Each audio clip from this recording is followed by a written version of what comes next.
요한계시록 2장 8절에서 11절입니다.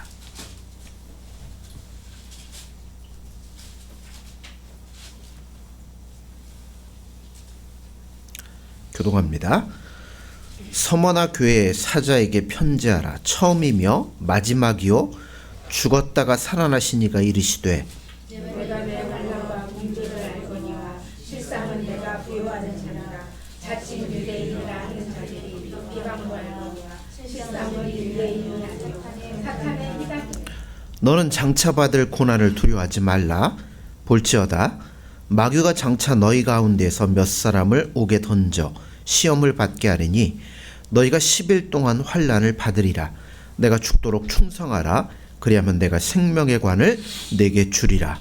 귀 있는 자는 성령이 교회들에게 하시는 말씀을 들을지어다. 이기는 자는 둘째 사망의 해를 받지 아니하리라. 아멘. 할렐루야. 아멘.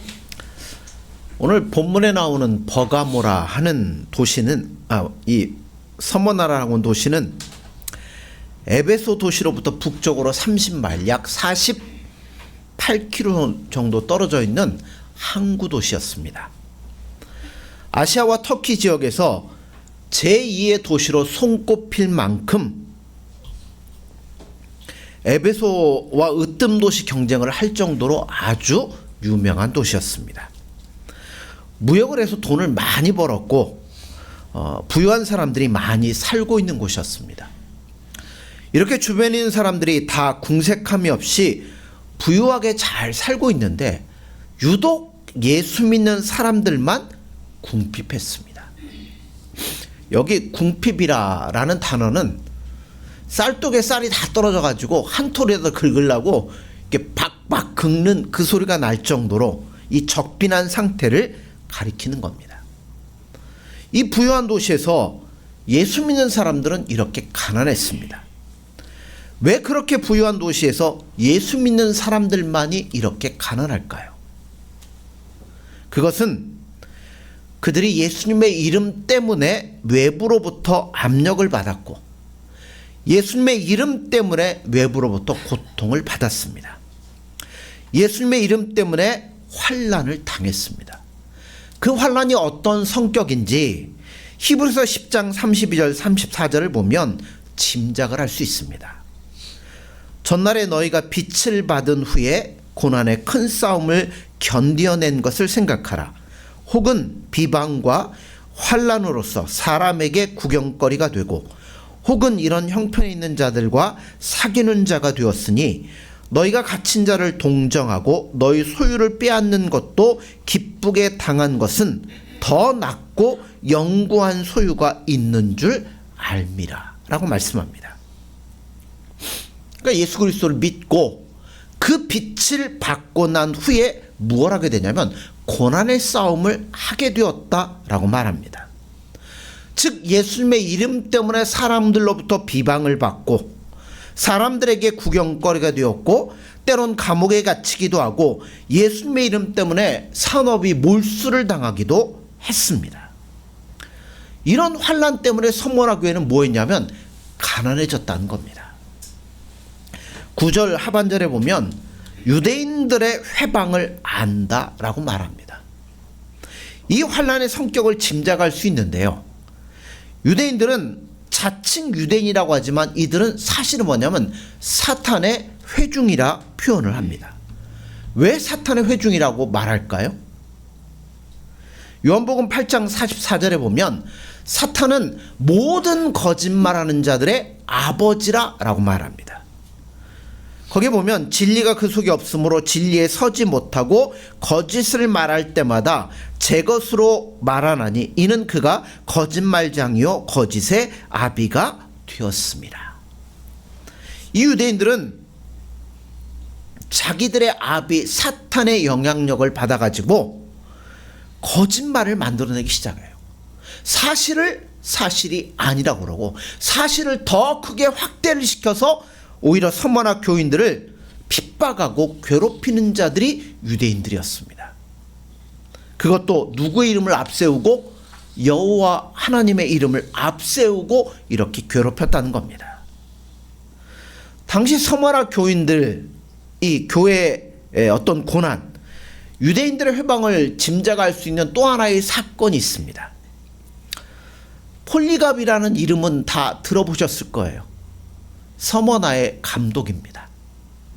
요한계시록에 쓰여질 당시가 AD 95년이고 폴리갑이 순교한 것이 155년경이니까 오늘 이 말씀이 기록된 지 약 60년 후에 일어나는 일입니다.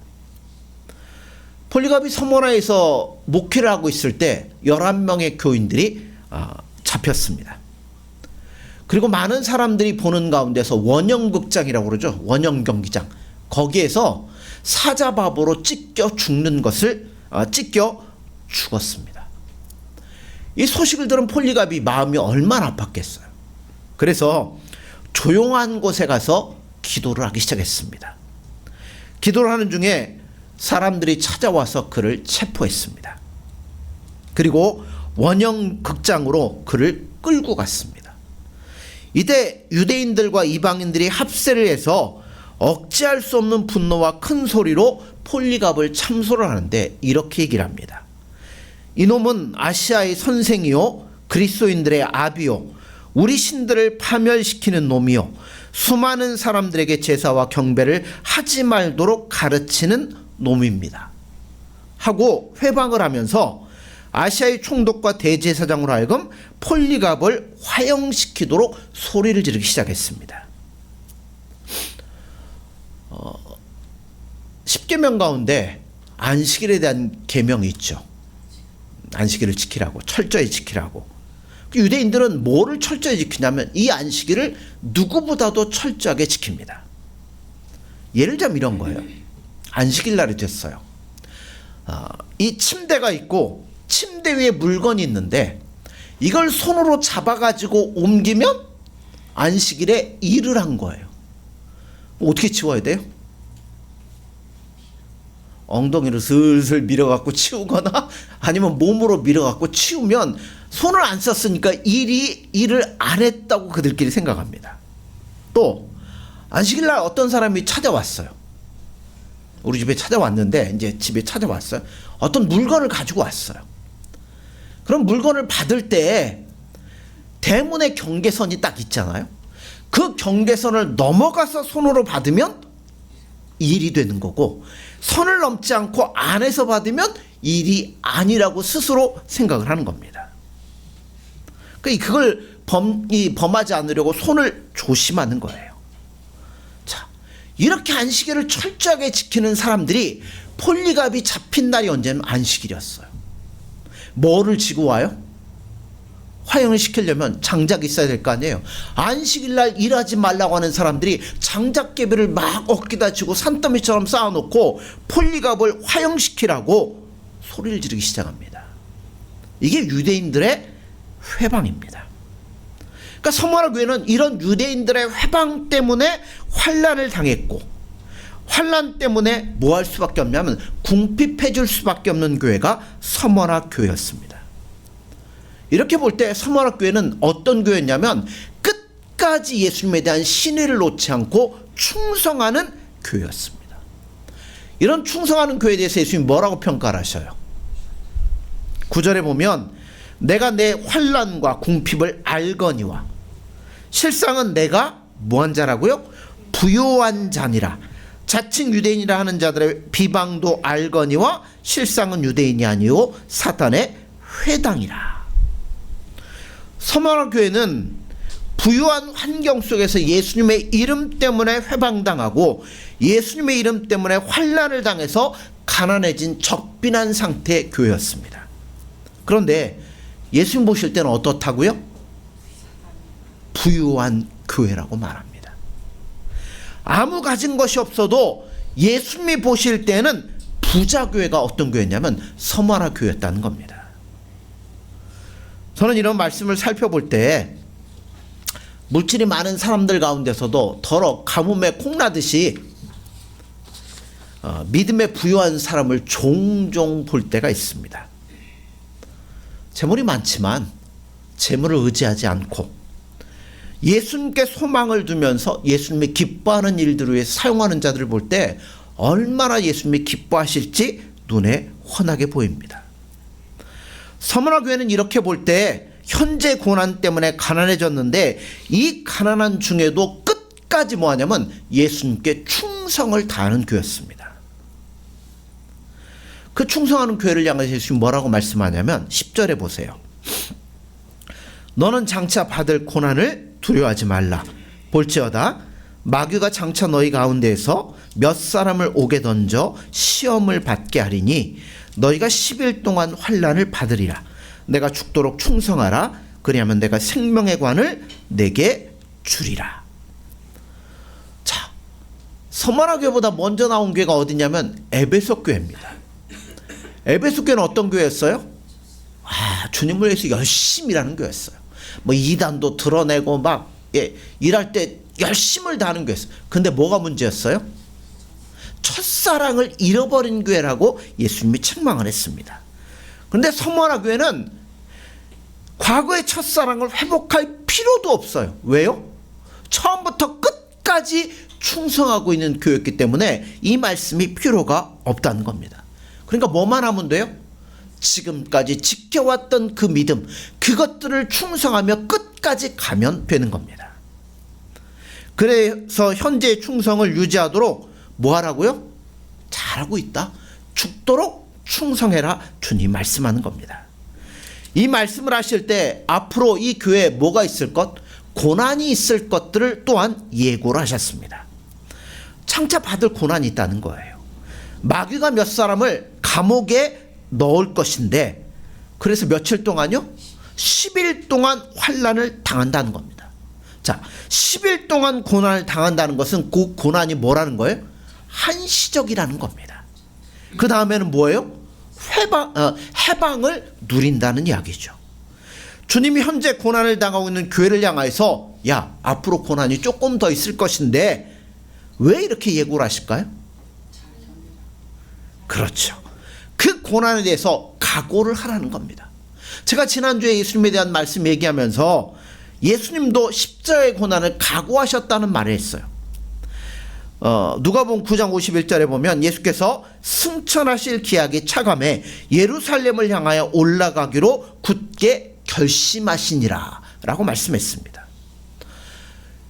이런 예수님을 따라갔던 바울 사도도 고난을 각오했어요. 사도행전 21장 13절에 보면 바울이 예루살렘에 올라가서 어려운 일을 당할 것을 인하여 교인들이 올 때에 바울이 이렇게 얘기를 합니다. 바울이 대답하되 여러분이 어찌하여 오로 내 마음을 상하게 하느냐. 나는 주 예수의 이름을 위하여 결박당할 뿐 아니라 예루살렘에서 죽을 것도 각오하였노라 하니. 자, 이런 각오는요 바울만 하는 게 아니에요. 우리 모두도 해야 된다는 겁니다. 빌립보서 1장 29절에 보면 그리스도를 위하여 너에게 은혜를 주신 것은 다만 그를 믿을 뿐 아니라 또한 그를 위하여 고난도 받게 하려 하심이라 라고 말씀합니다. 제가 지난주 주일날 예배 마친 후에 저녁 때 집사람하고 영화를 보러 갔어요. 영화는 신의 악단. 보신 분들도 있을 거예요. 내용이 어떤 내용이냐면 북한이 이제 그 유엔에서 자금 압박을 하니까 어떻게 돈을 벌어보려고 그 세계 교회 어떤 단체에서 돈을 지원을 우리가 해줄 수 있다. 근데 대신에 그 평양에 있는 예배당에서 부흥회하는 걸 우리가 한번 참석을 해보고 싶다. 그러면 우리가 그걸 보면 어마어마한 돈을 너희들에게 지원해 주겠다. 공짜 돈이 생기니까 북한이 뭐 하겠어요? 예.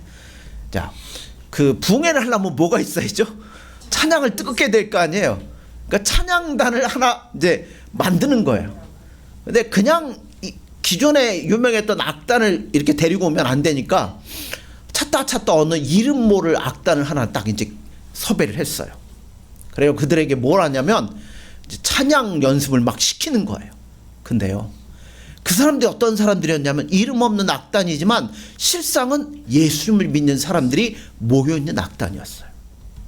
그래서 그 악단이 모여서 이제 그전에는 감히 찬양을 할 수 없고 성경도 읽을 수 없었는데, 노래를 잘하려면, 찬양을 잘하려면 예수님에 대해서 알아야 되니까 성경도 읽어야 되고 찬양도 연습해야 되고. 때는 이때 아닙니까? 얼마나 좋겠어요. 찬양을 연습하고 성경을 읽고 그런 이제 과정이 이제 쭉 연습을 하는 거예요. 근데 그런 과정을 거쳐서 이제 내일이면 연습을 다 마치고 이제 평양 그 교회 가서 부흥회를 해야 되는데, 어떤 꼬투리가 잡혀가지고 이 연주를 다 하고 나면 뭐 하냐면 다 끌고 가서 총살로 다 죽이도록 계획이 돼 있었습니다. 그러니까 이거를 이제 그 앞서서 지휘하고 했던 그 배우가 있는데, 이 사람 이제 뭐 나중에 영화관에서 한번 보십시오. 보는 게 나아요. 이 사람이 이제 예수님을 안 믿는 사람인데 성경을 읽고 찬송을 하고 또 이런 여러 과정을 통해서 이 사람의 마음이 바꿔지기 시작했습니다. 두 사람이 있어요. 둘 다 하여튼 군관이었는데 둘 다 마음이 바꿔지기 시작해요. 그리고 마지막 순간에 평양으로 이제 부흥회를 가려고 차를 태웠는데, 이 교관이 그 사람들을 다 빼돌리고 혼자 뭐 하냐면 차를 끌고 거기로 갑니다. 그리고 이 사람들은 그 압록강을 넘어서 그 다음에 뭐 탈출하는데 그 다음에 어떻게 되는지는 몰라요. 근데 이 사람이 그걸 다 하고 나서 걸려가지고 이제 총살을 당하려고 끌고 가는 거 아니에요? 마지막 죽는 순간에 뭐라고 하냐면, 하나님 나 뭐라고 그랬죠? 잘했죠? 그러면서 이제 총살을 당해 죽는데, 저 그거 보고 엄청 울었어요. 뭘 울었냐면, 그 은혜라는 찬양도 나오고 광야를 지나며 이런 찬양도 나오잖아요. 저 사람들은 저렇게 힘들고 어려운 가운데서도 신앙을 놓지 않고 그걸 버리지 않기 위해서 저렇게 노력을 하는데, 우리는 얼마나 편안한 상태에 있어요. 그런데 예수님에 대한 마음이 과연 저 사람들처럼 사랑하며 온갖 충성하며 나아갈 수 있는가 하는 걸 생각할 때 너무나 부끄럽고 너무나 가슴이 이제 아프더라고요. 좌우지간 한번 보세요.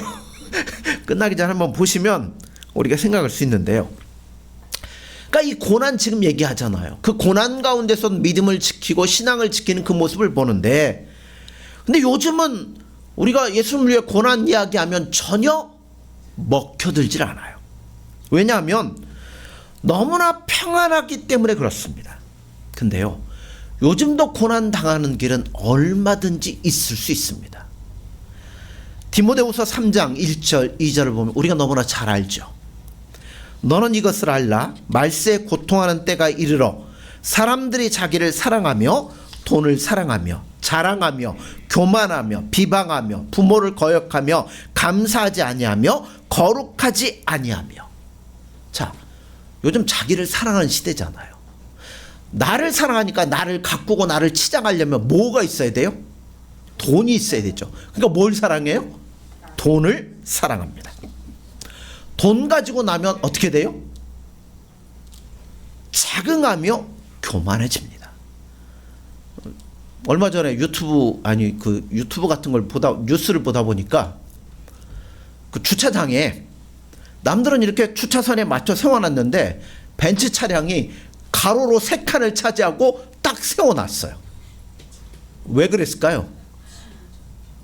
네, 저기 세워놨다가 누가 뭉콕하면 찍힐까봐 지차 안전하려고 가로로 3칸을 차지하고 딱 있어요. 돈을 사랑하며 자긍하며 교만해지기 시작합니다. 가진 것 있으니까 남들 무시하고 저기밖에 모르잖아요. 질서 이런 것 전혀 지키지도 않습니다. 그렇기 때문에 권위와 질서를 무시를 합니다. 또 나오죠. 배신하며 조급하며 자만하며 쾌락을 사랑하기를 하나님 사랑하는 것보다 더하며, 또 그들 중에 남의 집에 가만히 들어가 어리석은 여자를 유인하는 자들이 있으니 그 여자는 죄를 중히 지고 여러 가지 욕심에 끌린 바 되어. 뭐에 끌렸다고요? 욕심에 끌리면 뭐가 안 들어와요? 설교를 듣고 말씀을 배우는데도 진리의 지식에 이르지 못한다라고 성경은 말씀하고 있다는 겁니다. 요즘 어떤 시대? 바로 이 시대잖아요. 자기를 사랑하는 시대, 돈을 사랑하는 시대, 돈을 가지고 자긍하며 교만하며 권위와 질서를 무시하고 거만하게 살아가는 시대. 쾌락 사랑하기를 하나님 사랑하는 것보다 더하고 경건의 모양은 가지고 있지만 경건의 능력은 부인하는 시대. 욕심에 끌려 살다 보니 항상 배우기는 배우는데 진리의 지식에 이르지 못하는 시대. 더 악해지고 속이고 속는 시대입니다. 거기에 뭐라고 나오냐면 이런 시대 무릇 그리스도 예수 안에서 경건하게 살고자 하는 자는 핍박을 받을 것이라고 분명히 말씀하고 있다는 겁니다. 오늘날 로마 황제를 숭배하라고 강요하는 고난 없습니다. 신사 참배하라고 하는 고난도 없습니다. 재산 몰수당하는 고난도 없습니다. 유대인의 회방도 없습니다. 그러나 선하게 살고자 하는 자, 예수님을 사랑하고 예수님이 기뻐하는 뜻대로 살기를 원하는 자, 경건하게 살고자 하기 때문에 고난이 찾아올 수밖에 없다는 겁니다. 이때 예수님 말씀하는 거예요. 나를 사랑함으로 인하여 고난이 찾아올 때 두려워하지 말라. 장차 받을 고난을 두려워할 수밖에 없지만 그래도 고난을 두려워하지 말라고 하시면서 죽도록 충성하라. 그러면 내가 생명의 관을 너희를 위하여 준비해 놓을 것이다 라고 말씀합니다. 충성한다. 다른 말로 얘기하면 신의를 지킨다는 겁니다. 부부간에, 사람들 간에, 사제 간에, 교인들 간에 우리는 뭘 해야 되냐면 신의를 지켜야 돼요. 신의를 지키는 것이 불편하다고 신의를 헌시짝처럼 버려버리고, 조금 손해본다고 예수님의 이름도 다 버리고, 남들이 반대한다고 예수님의 이름을 저버리지 말고 생명을 가지고 예수님을 사랑하며 충성하며 예수님에 대한 신의를 지키라고 말씀하고 있다는 겁니다. 요즘 시대는 이 신의가 무너졌습니다. 신문을 보고 텔레비전을 보고 뭐 유튜브를 보고 뭘 봐도 여러분 다 무너진 시대를 우리가 살아가고 있습니다. 믿을 수가 없어요. 이런 시대 우리가 뭐 해야 돼요? 믿을 수 있는 자가 되어야 되죠. 예전에 그런 일들 많이 있어요. 주인에게 충성하고 새벽 기도까지 나와서 주인의 환심을 산 후에 가정부가 집에 있는 돈 싹 가지고 도망가는 일들도 있습니다. 또 교회에서 예수 믿는다는 이름을 이용해서 많은 사람들에게 돈을 다 빌려놓고 언제까지 갚는다고 해놓고서는 갚지 않고 도망가 가지고 아주 교회가 쑥대밭이 되는 경우도 있습니다. 신의를 저버린 사회와 교회, 주님의 생명을 걸고 사람들과 주님에 대한 신의를 지키는 자가 되라고 오늘 성경은 우리에게 말씀하고 있다는 겁니다. 이탈리아에 가면 폼페이라는 곳이 있습니다. 그 폼페이 최후의 멸망에 대한 기록이 있는데 그 기록에 보면 그 당시 베스비우스 화산이 터졌습니다. 거기서 화산이 터지면 어떻게 돼요? 막 용암이 흘러내리고 화산재가 날아다니고 바위들이 막 날아다니고. 그래서 그 책에 보면 어떤 사람은 자기 집에 제일 꼭대기 다락방에서 두 사람이 도망도 못 가고 서로 끌어안고 화석이 된 경우가 있어요. 또 어떤 사람은 산꼭대기 굴 속에 들어가서 화석이 된 경우도 있는데 한 사람만큼은 자기 자리를 지키다가 화석이 된 것을 발견했다고 합니다. 땅이 흔들리고 갈라지고 화산이 폭발해서 불덩이가 튀고 홍수처럼 그 불길이 다가오고 있는데 창을 들고 문 그 자리에 서서 그대로 화석이 된 사람이 있더래요. 자기 맡겨진 자리에서 이 사람은 끝까지 충성하다가 화석이 되었다는 겁니다. 여러분 충성이 다른 거 아니에요? 이거예요. 우리 대장 주신 예수님께서 신의를 잃어버린 사회 속에서 우리에게 나름대로 사명과 일을 주셨을 거 아닙니까? 그러면 우리에게 사명의 자리를 맡겨주셨는데 그 삶의 현장과 교회 맡은 자리에서 죽도록 그 자리를 지키며 예수님 사랑하고 예수님 기뻐하는 뜻대로 나아가는 것, 그것이 바로 예수님을 향하여 충성하는 것입니다. 자, 다시 폴리갑 얘기로 돌아갑니다. 안식일인데 아까 제가 얘기했잖아요. 장작들을 다 짊어지고 와가지고 장작들을 쌓아놓고 폴리갑을 화형시키려고 합니다. 그때 이 총독이 폴리갑에게 이렇게 얘기를 합니다. 폴리갑이요, 당신이 훌륭한 거 내가 잘 압니다. 근데 이번 한 번만 예수님의 이름을 욕하고 시저의 이름으로 맹세를 하면 내가 당신을 살려주겠습니다. 나가서 또 하더라도 살려주겠습니다. 근데 폴리갑이 뭐라고 하냐면, 제가 86년간 이 주님을 왕으로 섬겨왔는데 주님은 한 번도 저를 배신한 적이 없습니다. 그런데 제가 어떻게 이 시점에서 예수님을, 왕을 배신하겠습니까? 그는 신의를 지키다가 화형을 당했습니다. 근데 막 불이 붙어올 때 갑자기 스피커도 없는데 하늘에서 큰 소리가 들립니다. 폴리갑, 남자답게 강건하라. 모든 사람이 들을 수 있도록 큰 예수님의 음성이 그 자리에 울려 퍼졌습니다. 여러분, 눈에 보이지 않고 귀로 들을 수 없고 우리가 손으로 만질 수 없고 확인할 수 없지만 예수님은 사망의 자리를 박차고 일어나셔서 지금도 살아계시고 영광스러운 곳에 계시면서 우리를 위해서 피를 흘리시기까지 우리를 사랑해주고 계시다는 겁니다. 그리고 성령을 통해서 우리에게 계속해서 힘을 주시고 응원하시며 생명의 관을 드시고 지금도 우리를 위하여 기다리고 계신다는 겁니다. 그럼 사랑하는 자들아, 죽도록 충성하라.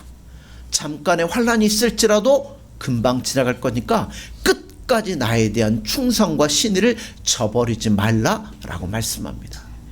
그럼 사랑하는 성도 여러분들, 우리보다 먼저 살았던 선배들이 길을 걸어갔던 것처럼 우리도 무릇 경건한 예수님 안에서 경건하게 살고자 하는 자는 고난을 받을 것이라 말씀하잖아요. 우리에게 맡겨준 자리에서, 우리에게 맡겨진 일들 가운데서 우리 예수님을 사랑하고 끝까지 예수님에 대한 충성과 신의를 지켜 우리를 위해 준비된 그 생명의 관을 다 머리에 쓰고 기쁨으로 주님을 맞이할 수 있는 저와 여러분들이 되어지기를 간절히 소원합니다. 기도하겠습니다. 예수님, 사랑합니다. 내가 죽도록 충성하라.